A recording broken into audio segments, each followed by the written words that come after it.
everyone, this is Danielle, also known as Gently Smiling Jaws, and welcome to my Flosstube for February 2025. My January one was a whip parade, so this will be sort of more back to normal, going over the cross stitch that I have done between then and now, as well as getting back to the books that I have been reading. To start this off, I am having the Yorkshire tea decaf bedtime brew with vanilla and nutmeg, and the ingredient. And I've drank this before and mentioned it on here in the past. This is decaffeinated black tea, lemon balm, lemongrass, nutmeg, natural vanilla flavoring. And because it is really close to 10 p.m. the day that I am recording this, when I should be more thinking about getting to sleep, but this is what I'm gonna film, so that's what we're doing. So even though I don't feel like caffeine affects me that much, it just sort of felt like this is the sort of tea I should be having for this, so that's what we're going with today.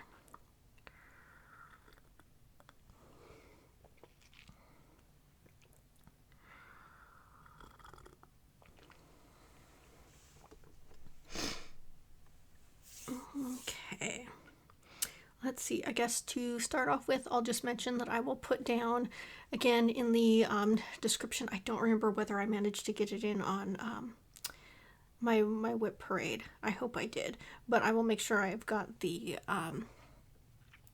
eSIM information for if you wish to donate eSIMs to folks in Gaza, because obviously, although there may be a ceasefire there, at least at the time that I am filming this, there is so much other stuff going on both there and things in the world, and this is something that's still needed. So if you are able and wish to donate, the info will be down in the description.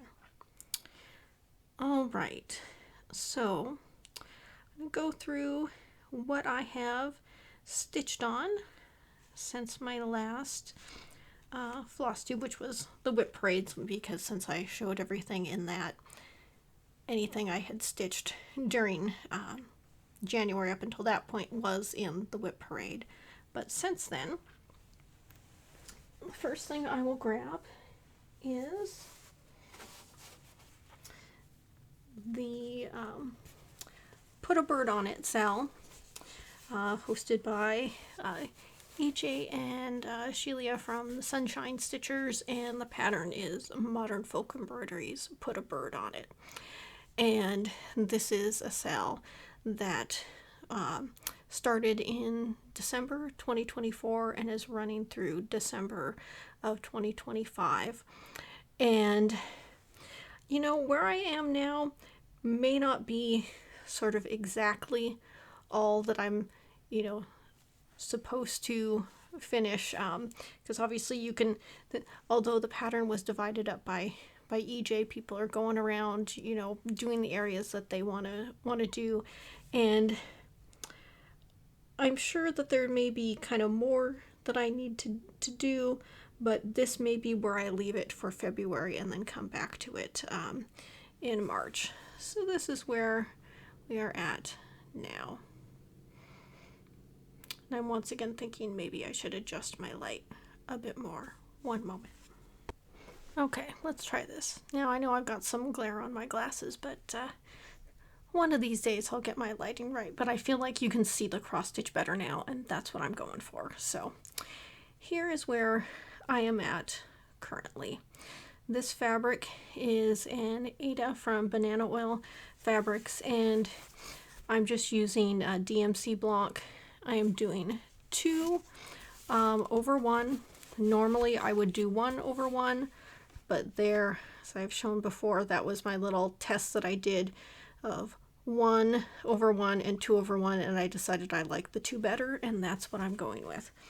And I feel like for a fabric like this that's very busy and colorful, I decided I was just going to do monochrome, and that way the pattern could both. I think having the pattern, just the blanc, helps make it a bit more readable on a fabric like this, and it still lets the fabric, you know, shine and kind of be the star. So that is where I am with this one. I am hoping to you know, keep moving along and making progress. I know there are some folks out there, and Nithya, yes, I'm looking at you and all the progress that you have made on your Put a Bird on It so far. And yeah, for some folks, they're just zipping along. And right now, I'm just looking to keep up. And no, if I do more before March, it will be on kind of the big motif that's down there. But that is where I am at so far, and I am happy with how it is turning out. So this is kind of the first thing that I worked on.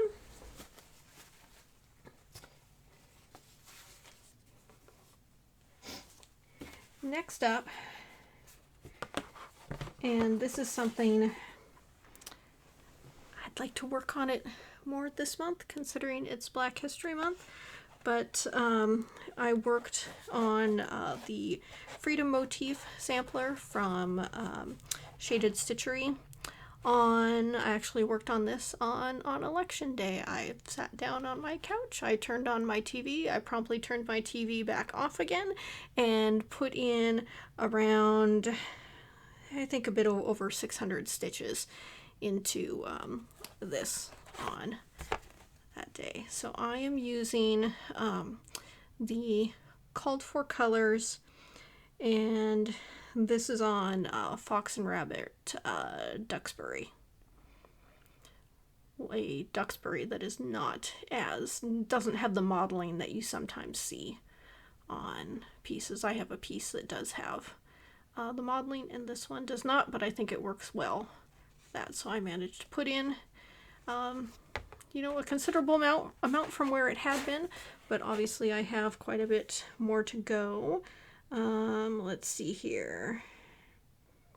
I did not mark down the percentage that I was at, but I am making progress. And again, if I'm back to this, as you'll see, I haven't been doing a ton of stitching this month, or a ton of reading either, but maybe I will be able to get back to this before February is out, but we will see. But that is where I am at, and for so long I had when I started, I got the center motif and the water done, but I did kind of everything up above the water and going down on each side. So progress has been made, and what I would really like to work on, but I don't think, unless I can manage to do more down this side to get where it is, because I don't want to count and miscount, and my chances of miscounting are very great if I just jump down to it. But getting down to the 40 acres and a mule seems like it would be very relevant right now. I'm not a sports person. I watched enough of the Super Bowl to see that one team was losing very badly, and I watched the halftime show, and I enjoyed it, but I knew that there was a lot of it that I didn't immediately get. So after I watched it, I then proceeded in the time since then. I'm not sure how many times I have rewatched it and watched people give reaction and commentary on it. And if you watched it and feel like you didn't understand what was going on, or perhaps that there was more going on that you didn't know, I encourage you to do the same, because learning is a great thing. And whenever I see somebody saying about anything, even me with sports, I'm not a sports person, but I know there there are things I can appreciate about sports even though I am not spending a lot of time watching them. If anyone says that there's a certain type of music that, they don't like, well, we all have our preferences, and there's certainly some types of music that I listen to more than others. But I think if you take the time to learn about anything and understand it more, you can at least find something to appreciate about it, even if that thing doesn't become your favorite thing. When I hear just somebody sort of blanket state that this or that is awful, that always sort of indicates to me, well, maybe you just haven't taken the time to learn about it. Because does it have to be your favorite thing? No, but if you can't find anything to appreciate about a form of art, I feel like that you haven't taken enough time to even try to understand it. So that's just my thoughts. But yeah, so progress made on this one. Next is not a whole lot. This was just a couple hundred stitches, I think. This is Cittlewick Green by Rosewood Manor. I just started this earlier this year. I think when I showed this in my whip parade, maybe I had the letter A done. Well, now I have the letter B done, so second letter, yay! Not much progress, but again, something to come back to. What little stitching I have done on this, I have enjoyed. There have been times where I had really wanted to work on this, but I had other things that I needed to get done to keep up with their sales that I'm working on, or kind of my own project. When I felt most motivated to work on this were the times when I had other things I had to take care of. So I will be coming back to this. There we go.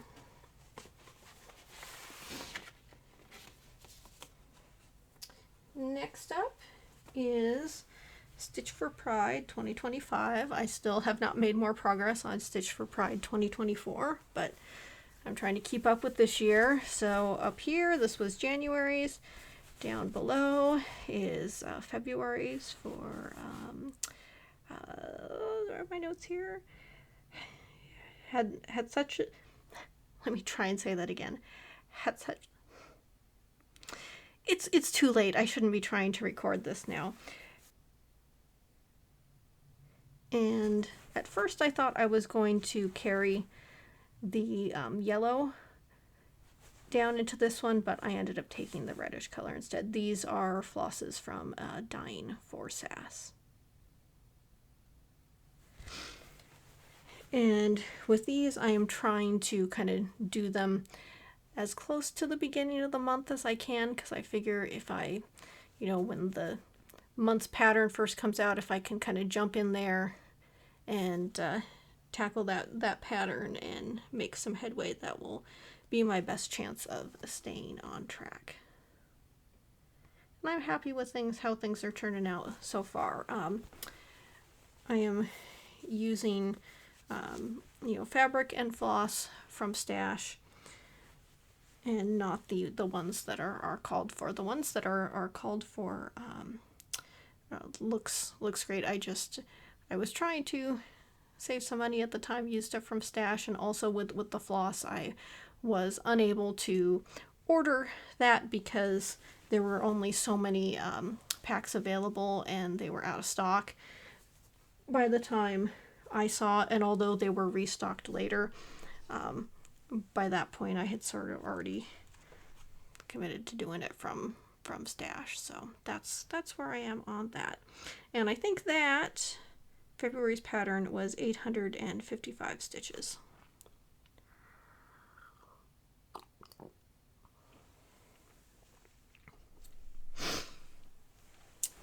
The next one, which is my last piece that I worked on this month, is a new start, and one that I had mentioned in a previous Flosstube was going to be happening. This is my start of Heart Sampler by Bad Vibes Only. And let me see if I can get this close enough here so that you can see. So I have put in 1,094 stitches so far, so I'm at 6.6%. So last year, I'd had the pattern for quite a while. I was thinking about, you know, whether I was going to start it this year, and I sort of decided I wanted to do it in February on Valentine's Day if possible, and that is what I did. And this ended up going a little bit of a different direction than I intended. Basically, late 2024, I put an order in with Bestitch Me for a number of kind of, you know, red, pink fabrics, 46 count linen, because I wanted to do this 46 count, and I didn't have a red or pink fabric kind of in that stitch count for what I was envisioning this to be. And this is 46 count strawberry shortcake. And one moment. So 46 count strawberry shortcake. This was not the fabric I was envisioning using. I picked it up because I liked it from the picture, but I figured that ultimately this would not be the one that I went for. But once I started sorting through my floss, which was kind of looking at a combination of what I already had in stash as well as what I had gotten in my Silks for You order that was also from late last year, where some of what I picked up was intended to go towards this. When I was looking through there, I was realizing that kind of going closer to the colors that were the called for ones, which is more on the, you know, kind of red and pinks, that it wasn't working for what I had and the fabrics that I had, and I was trying things out, and it wasn't working the way I wanted. And then I ended up kind of shifting and going for, here are the colors that I ended up going with, which, let me set this down here. The darkest color is more of a kind of dark red brown color. In fact, I'll read off. This is PR 194. The color that I have stitched the most of on the part that I've already done is PR 141. And then I've got CM 001 and PR 006, and then DMC and ecru. So those are the colors that I'm going with, which are more sort of purpley pink, and not the red, which is how I originally thought this was going to go. So what I have stitched on here so far, the 1,000 or so stitches,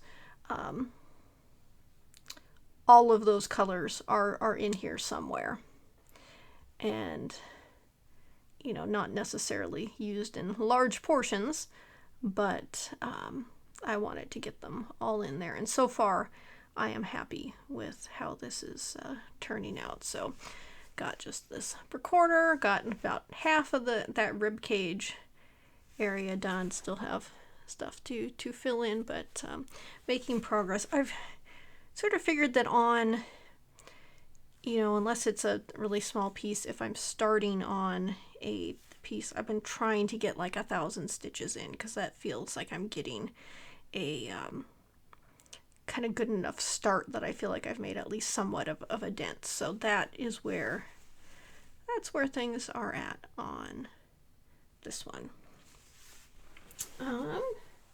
That is all of the stitching that I have done since last time. I do want to shuffle things around here, and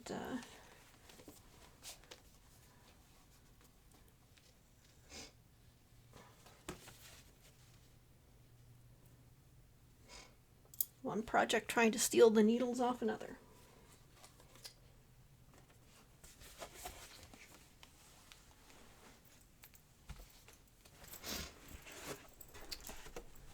I just wanted to bring back out, although I haven't done any more work on it, I wanted to bring my temperature chart back out again.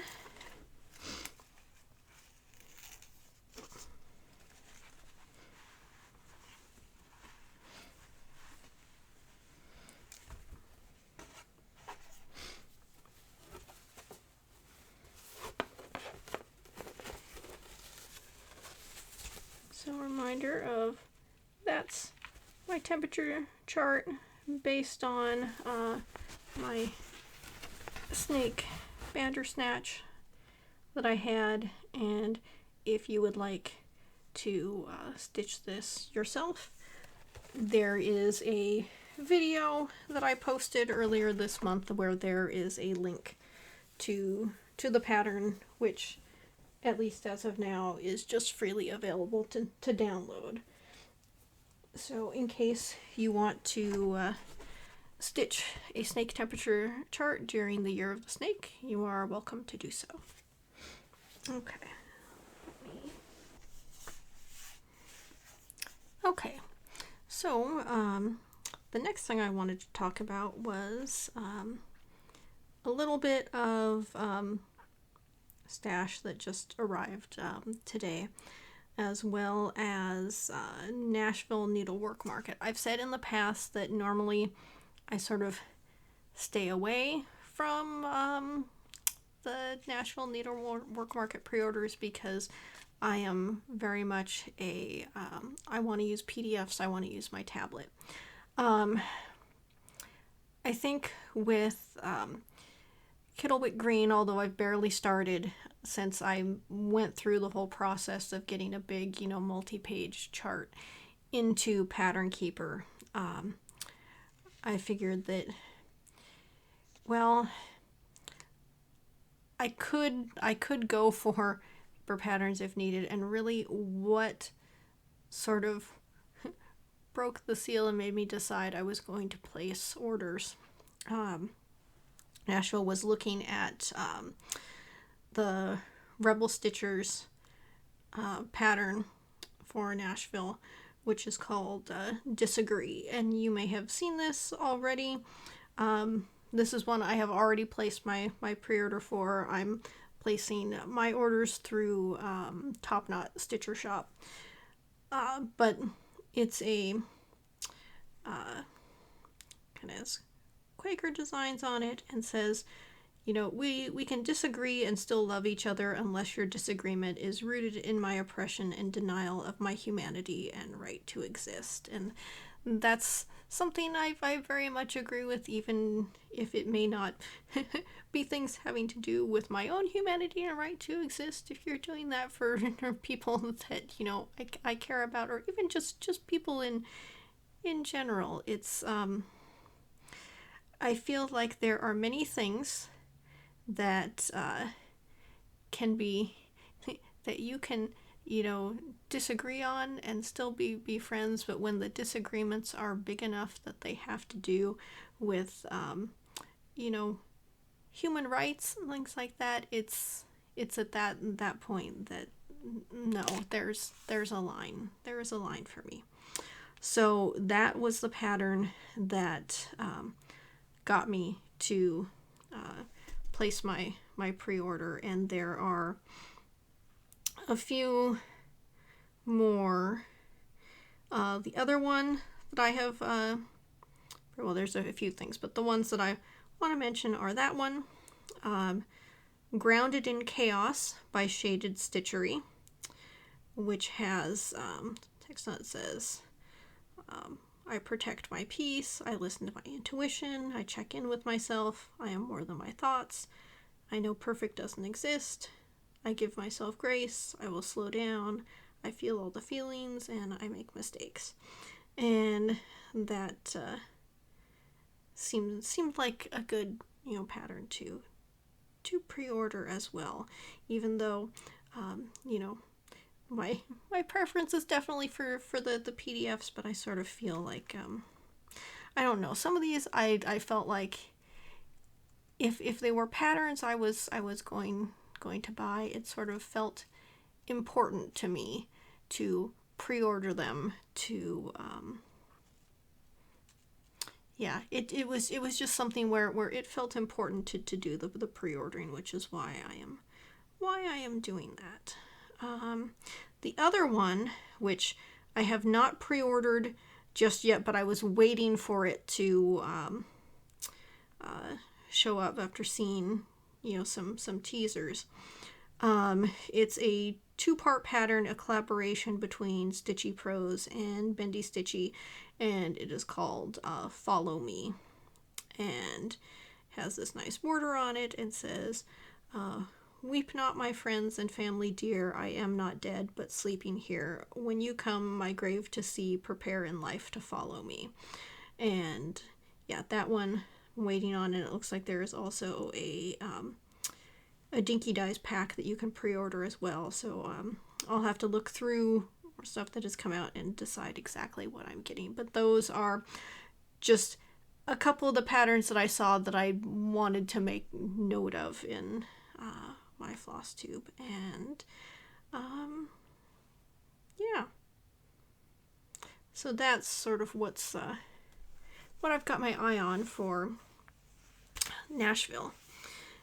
And the other thing I wanted to mention that arrived today was I had a moment of weakness and ordered a couple more pieces of banana oil fabric, which just arrived today and had a lovely note in there from Christy. So thank you very much.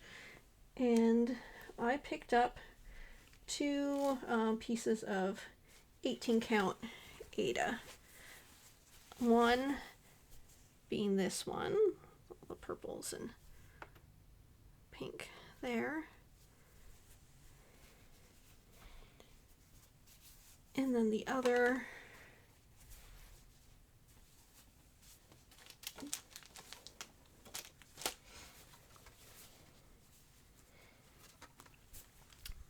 being this one, another 18 count Ada. And I don't know, colors like this with the sort of yellow, red, orange, like that, I just, for some reason, that's a combo I'm really drawn to. And sometimes when I buy fabric from Banana Oil, I know exactly what I want to use it for. These 2, I am not entirely certain yet, but we'll see.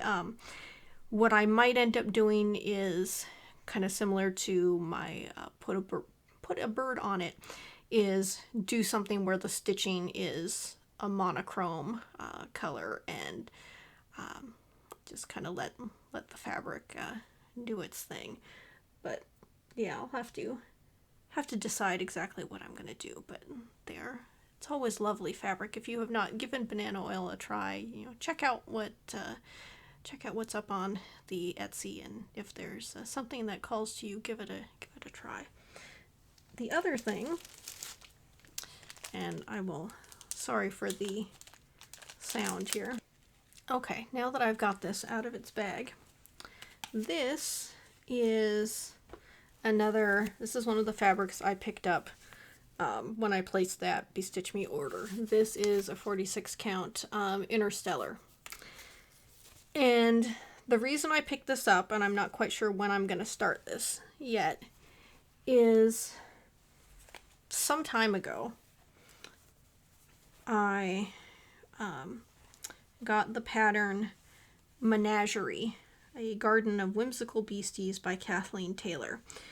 I can't remember where I first saw this.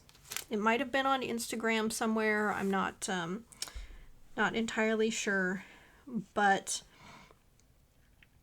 something about it in the one that I saw that was either in progress or finished, I can't remember, but something about the first one that I saw made me think of constellations.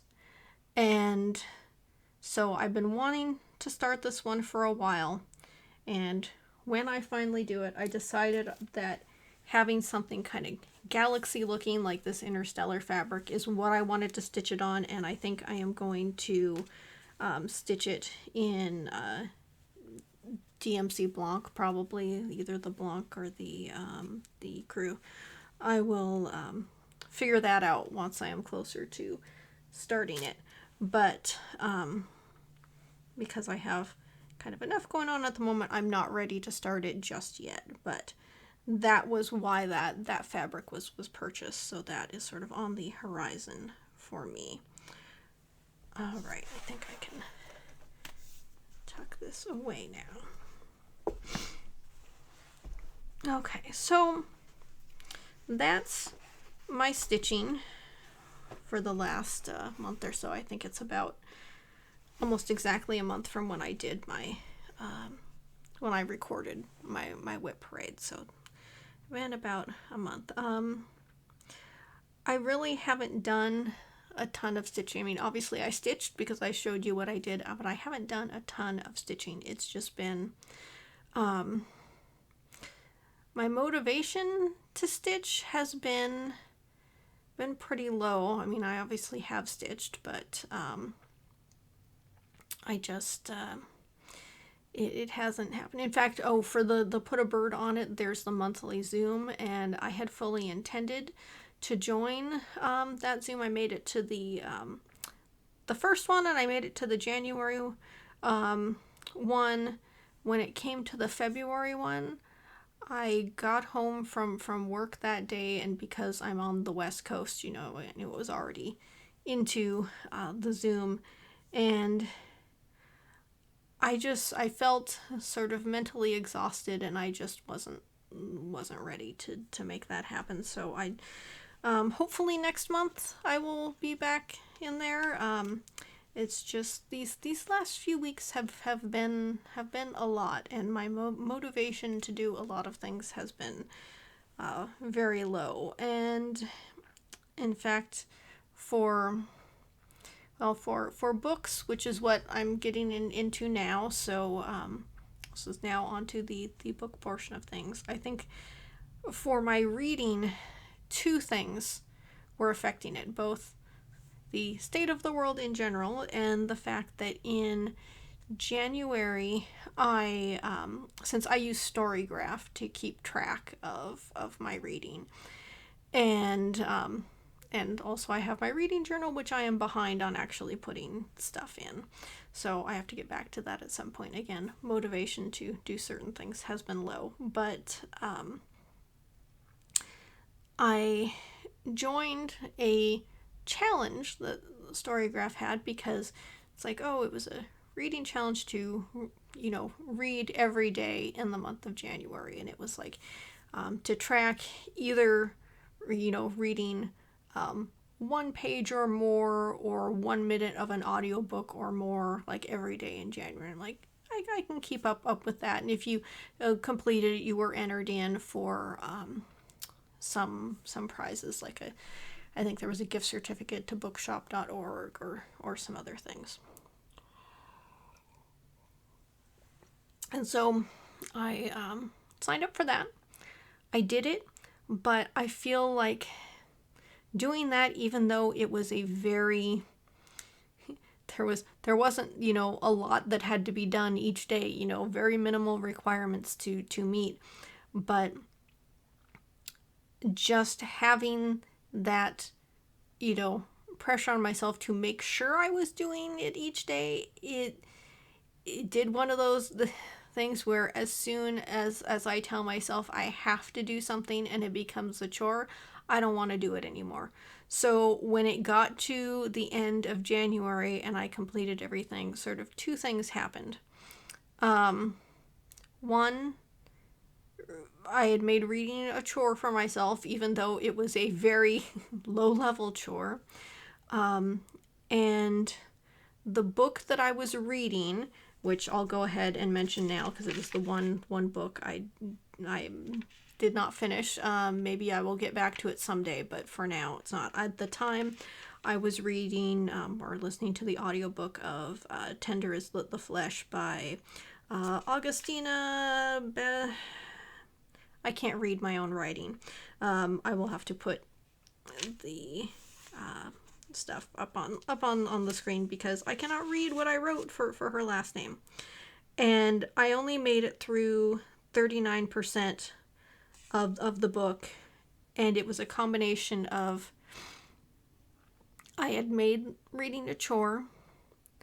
The subject matter of the book was very dark, which normally I'm fine with. It was the premise of the book is that it's set at some point in the future where there have been instances of sicknesses transferring from animal to human, and so people don't eat animals anymore. Instead, humans are raised for people to eat.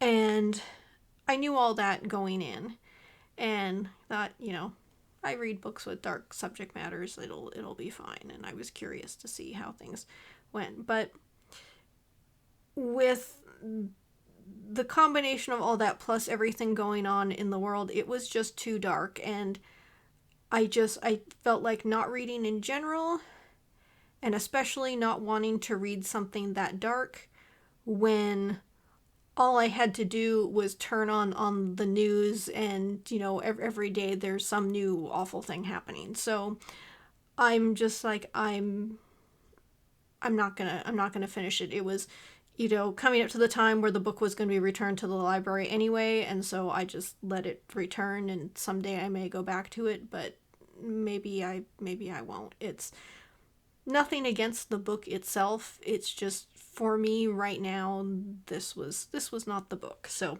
that's the one book that I have DNF'd in my recent reading journey. But let me catch up on the other things that I went through before I reached that point. This is towards the end of last year, which I don't know for sure. I didn't go back and check my video, but I don't think I talked about these first ones, or at least I hadn't finished them at the time that I recorded my video for December. So Will Prescribe You a Cat by Seo Ishida. This was a book that I think I went into it expecting one thing. The book was different than I expected, and I wasn't quite sure how I felt, but by the time I got to the end of the book, I decided that I enjoyed it. It sounded like maybe they were going... I thought I heard somewhere that there was other books, and it was a maybe the start of a series. I don't know for sure. I don't know that I would be going back to read more of it, because although I enjoyed it, I wasn't that into it. Basically, the premise is that for people who need it, they will find themselves at this sort of doctor's office where they are prescribed a cat for their troubles. They are given a cat, and through having the cat, their problems are addressed. And I thought it was like a cute premise for a book, but it was, like I said, I was expecting one thing, and it was a little different than that. And but still, it was still enjoyable. Next book, which I started the very end of December, and I finished it just within the first hour or two of New Year's Day, and that was Shark Heart, A Love Story by Emily Habeck, I think. Again, I have these notes here, and my handwriting is not as good as it usually is, so I'm afraid that some of these things I am not being able to read my own writing like I should. This is a book about a man who is turning into a great white shark. And that sounds very odd, but within the world of this book, which is pretty much, like our normal world, it is turning into an animal is just something that happens to some people, and you can end up, turning into various various animals, but when you get diagnosed and there's sort of, like treatment to try and, make things as comfortable as possible for you until you ultimately turn into the animal that you're going to turn into. And there are, various ways this is dealt with, whether you are then, released out into the wild or whatever.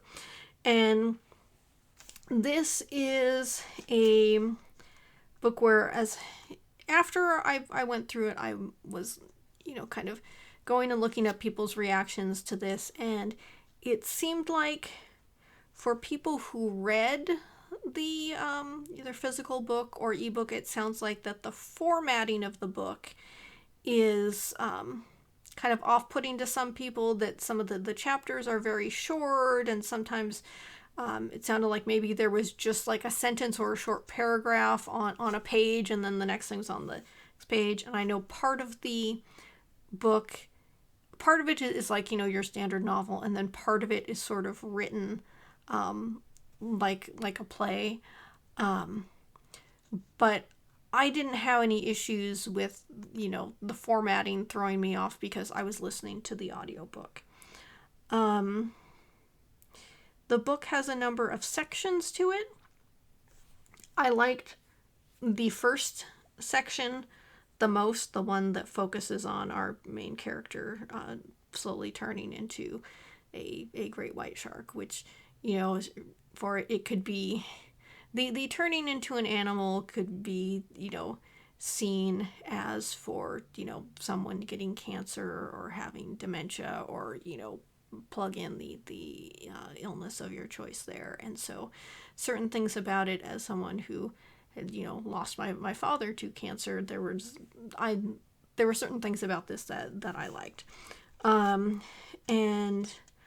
yeah, I've heard some people say that they absolutely love the book. Heard other people say that maybe there's other books out there which I haven't read that like do this type of thing better. I don't know. For myself, I enjoyed the book. This is one of the ones that I sort of have on my list of, if I'm buying physical books, this is one I would buy a physical copy of in the future. Next is, these are, the majority of these are all audiobooks. There is one physical book I have here. This one is Rest is Resistance, a Manifesto by Tricia Hersey. And this was one that I think I saw Nithya mention that she was reading this book, and I thought, oh, let me check and see if my library has it. They had it available. The audiobook wasn't that long, so I checked it out and listened to it. It's a book, I felt like there was things in it that were very worthwhile, although I know that kind of for me, I am not the main target audience of this book, but it was still worthwhile to go through. My main issue with it was that it felt repetitive, and I don't know if that's because the speed is one that I went through it, that maybe following the book's theme, that I should have gone through it more slowly and leisurely, and maybe it wouldn't have felt that way. But that was my main issue. I still feel like it is worthwhile, and going through the way that a lot of people are not allowed rest, because in order to survive, they're having to, work too many jobs, do too many things, always going, and not truly getting a chance to rest. The next books I have, I think the next two books were quite short. The first one was Malagash by again, my writing here, Joey, is it Cornu or Cormu? Again, I scribbled. My goodness, usually my handwriting isn't this bad. But I will have an image of the book up here so you can see what the author's actual name is. And again, it's a short book. It is about a main character is a teenager named Sunday. Her father is dying of cancer, and kind of the whole family, dad, mom, Sunday, and her little brother, have all gone to Malagash, which I guess is in Nova Scotia, which is where her dad grew up, and because that's where he wants to be when he passes. And Sunday, in order to, because she knows her dad is dying, and she's a tech savvy young person, she is sort of gathering as much as she can of like her father's jokes and things that he has said, and she's recording it, making notes of all this, because her goal is to turn all this stuff about him into a computer virus so that he will never die. And the book, it's not that long, but there was a lot of things about it that I liked. In fact, my only quibble with this book, with the audiobook, is that at some point there is a reference to the Muppets and the song, which if you've seen the Muppets, you'll know, where it's the phenomena do do do do do phenomena do do do do. Apparently the person who was reading the audiobook was not familiar with it, because when it got to that part, it was clear that they didn't know sort of what that song was, and that sort of took me out of the book for a minute. But that is my very minor quibble.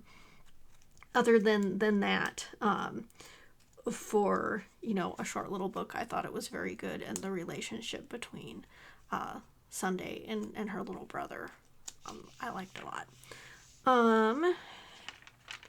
Next was the other short book, which was longer than this last one, but still short, was Ghost Wall by Sarah Moss. And this one was on the darker side. This is about a main character is another, teenage girl, but her family consists of her mom, and her dad. And her dad is a bus driver, I believe, but he is obsessed with Iron Age Britain. This takes place in the UK, and I don't remember offhand where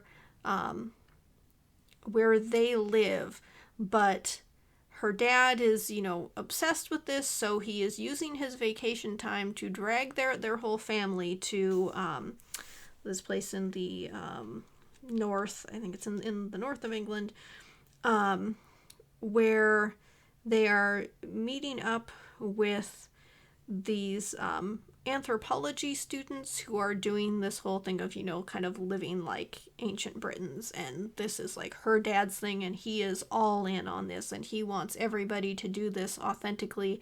And it is clear that he is not a great guy, and does not treat his daughter or his wife very well. And just seeing how her dad acts in this situation, both towards his family and to the professor and other students who are there, it's an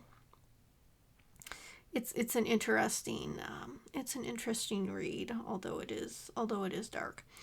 But yeah, something that where I hadn't read something like it before, and again, I did find it enjoyable.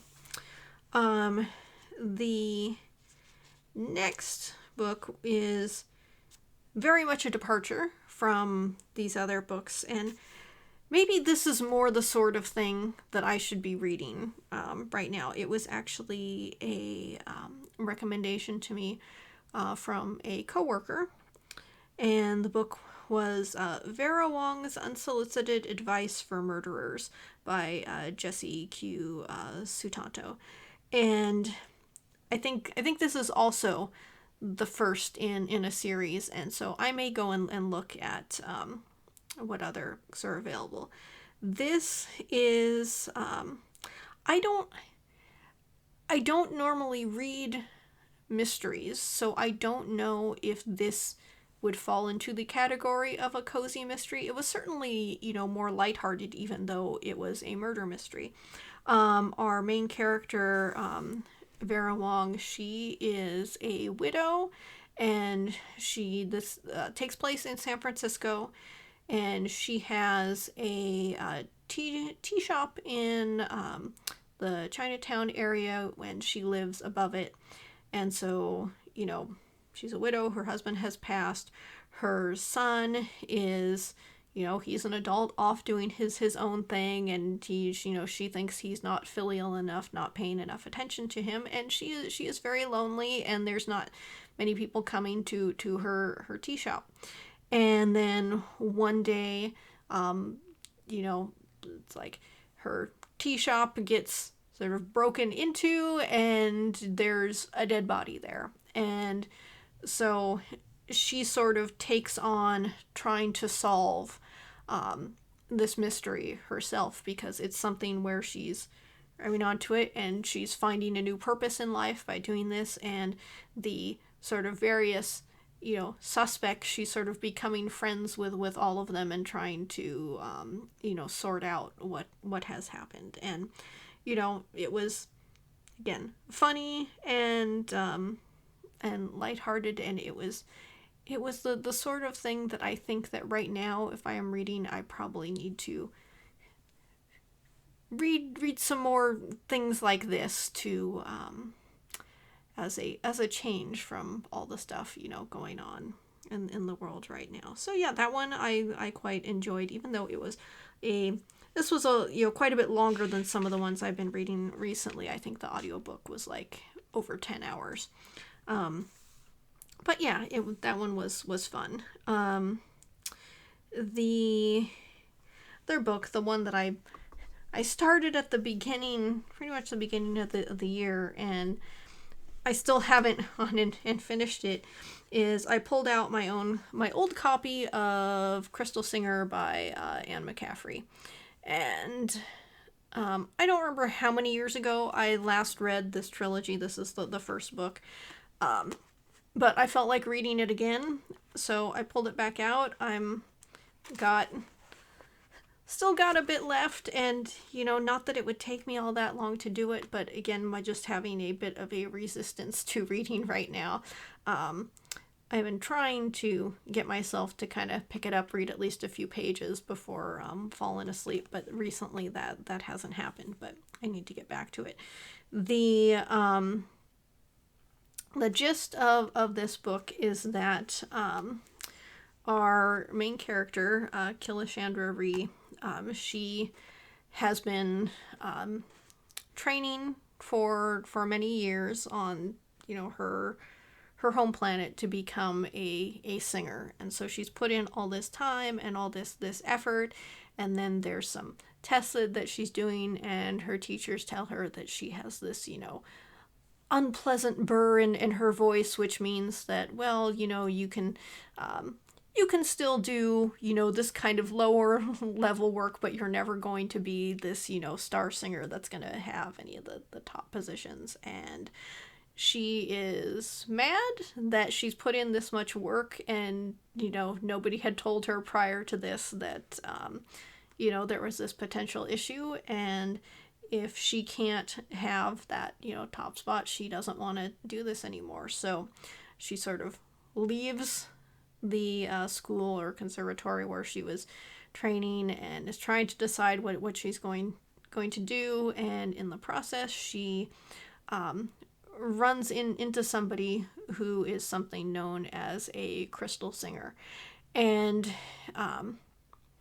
in kind of meeting with him, talking with him, getting to know him, she is sort of intrigued by what he does, although she doesn't know much about it. She just knows that in order to do this, you have to have perfect pitch, which she has because she's done all this music training. And an incident happens. This fellow is injured, and so she accompanies him back to the planet where the crystal singing is done, or rather, it's the smaller planet that's like a satellite of this main planet. And ultimately, she decides that she wants to become a crystal singer, and going through the sort of takes you through the process of what happens to maybe be able to become one, since there are various things. It's sort of secretive, and it's not a guaranteed outcome. And so yeah, like I said, it's been quite a few years since I've read this. So far, I feel like overall it holds up pretty well. There's nothing that is jumping out at me as like so glaringly awful that it doesn't hold up. Because when was this book first published? Copyright 1982. So this is from quite some time ago. But yeah, I think once I get through this, I will probably read the next two just to finish up that trilogy.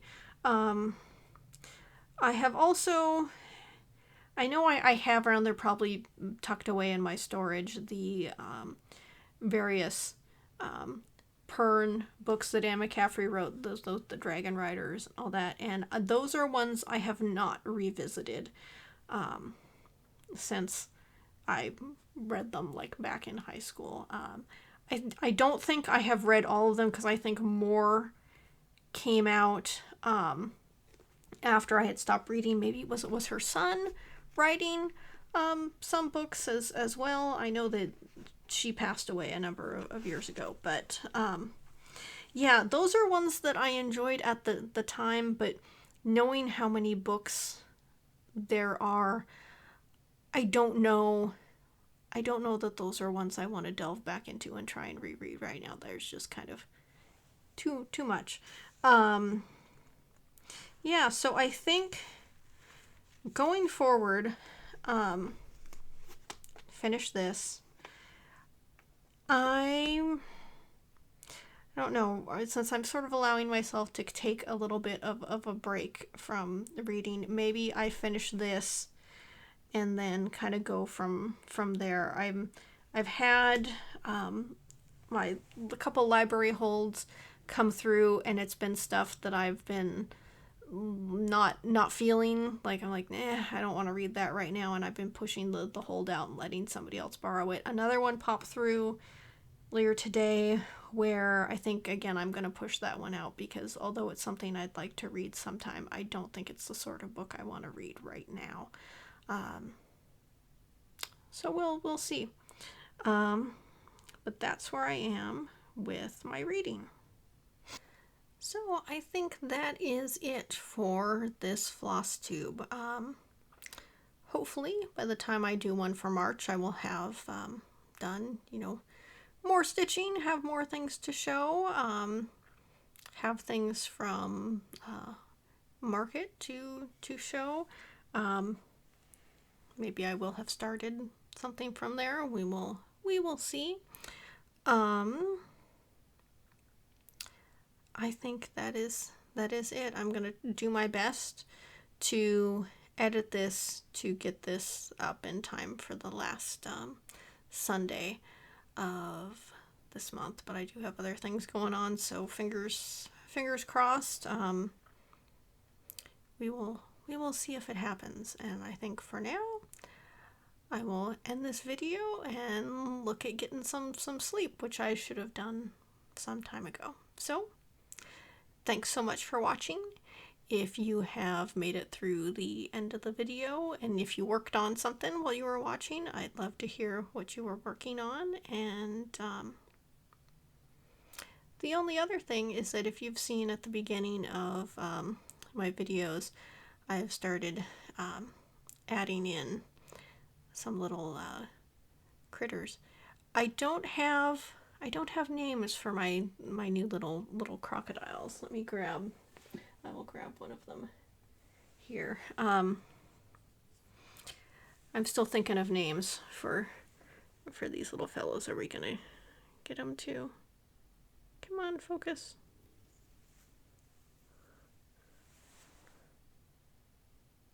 There we go.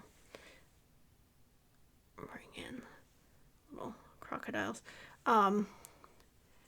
Many years ago, probably close to some 16 years ago, more than that, I was into ball jointed dolls, and although that's not so much of a thing for me anymore, I still am keeping an eye on some of the companies, and when I saw these tiny little crocodiles,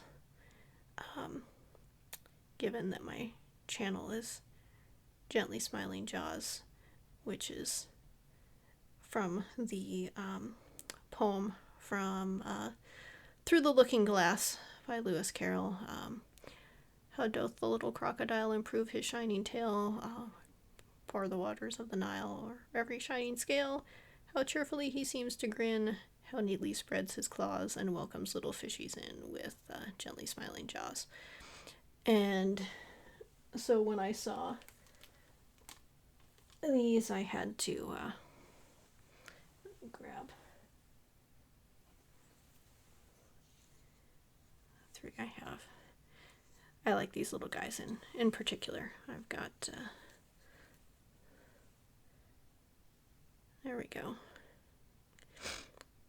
like the 3 Musketeers. Well, if you have any ideas for names for these or the larger ones, which you may see in, I'm not sure what I'm going to put at the beginning of this video, but let me know. And we will see. But all right, let me end this here and get some sleep. So thanks so much for watching, and I will see you in March. All right, bye.